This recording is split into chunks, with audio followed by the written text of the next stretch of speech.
Jitendra Singh versus doctor Shishupal Yadav नहीं रह गया था। आप सबने देखा ये चुनाव जितेंद्र सिंह और जनता वर्सेस शिवराज सिंह जी जो मध्य प्रदेश के मुख्यमंत्री वो हो गया था।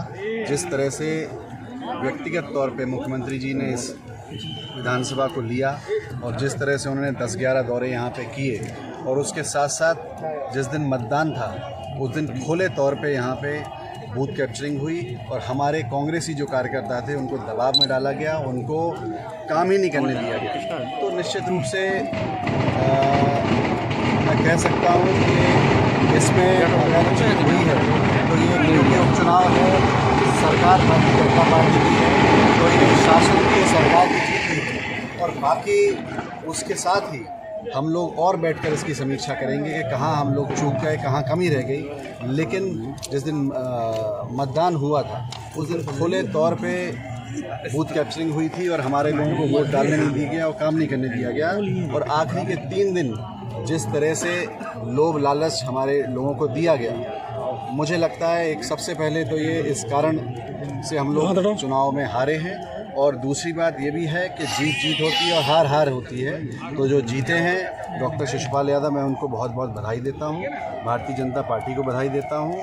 और हम लोग हारे हैं तो हम उसकी समीक्षा करेंगे और सड़क पे संघर्ष करेंगे। हम इसकी समीक्षा करेंगे, लेकिन जिस तरह से मतदान के दिन बूथ कैप्चरिंग हुई और जिस तरह से हमारे कार्यकर्ताओं को पिछले 3-4 दिनों से डराया गया, प्रेशर बनाया गया, कार्यकर्ताओं को उठा लिया गया, तो निश्चित रूप से कार्यकर्ताओं में दबाव आया और उसका असर हमारे इसमें मतगणना में साफ देखने को भी मिला। जितेंद्र सिंह वर्सेस डॉक्टर शिशुपाल यादव नहीं रह गया था। आप सबने देखा ये चुनाव जितेंद्र सिंह और जनता वर्सेस शिवराज सिंह जी जो मध्य प्रदेश के मुख्यमंत्री वो हो गया था।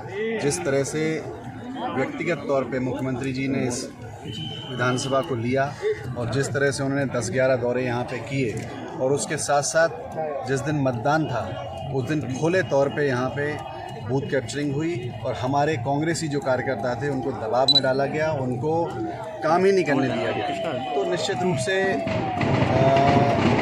मैं कह सकता हूँ कि इसमें अगर जीत हुई है तो ये क्योंकि उपचुनाव है, सरकार भारतीय जनता पार्टी की है तो ये शासन की सरकार की जीत हुई थी। और बाकी उसके साथ ही हम लोग और बैठकर इसकी समीक्षा करेंगे कि कहाँ हम लोग चूक गए, कहाँ कमी रह गई। लेकिन जिस दिन मतदान हुआ था उस दिन खुले तौर पे बूथ कैप्चरिंग हुई थी और हमारे लोगों को वोट डालने नहीं दिया गया और काम नहीं करने दिया गया।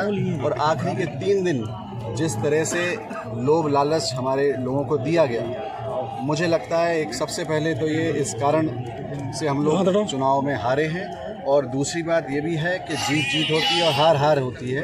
तो जो जीते हैं डॉक्टर शिशुपाल यादव, मैं उनको बहुत बहुत बधाई देता हूँ, भारतीय जनता पार्टी को बधाई देता हूँ। और हम लोग हारे हैं तो हम उसकी समीक्षा करेंगे और सड़क पे संघर्ष करेंगे। सुनहरा भविष्य आपकी राह देख रहा है। एकलव्य यूनिवर्सिटी में चुनिए अपने मनपसंद करियर कोर्स जैसे engineering, agriculture, management, nursing, forensic science, journalism, PhD आदि में प्रवेश लें और अपने सपनों को नए पंख दें। एकलव्य यूनिवर्सिटी, सागर रोड। बुंदेली बौछार की शानदार खबरें और देसी मनोरंजन देखने के लाने सब्सक्राइब करें हमारे YouTube चैनल को और बेल आइकन दबावो ना भूलें। संगई फॉलो करें बुंदेली बौछार के Facebook पेज को।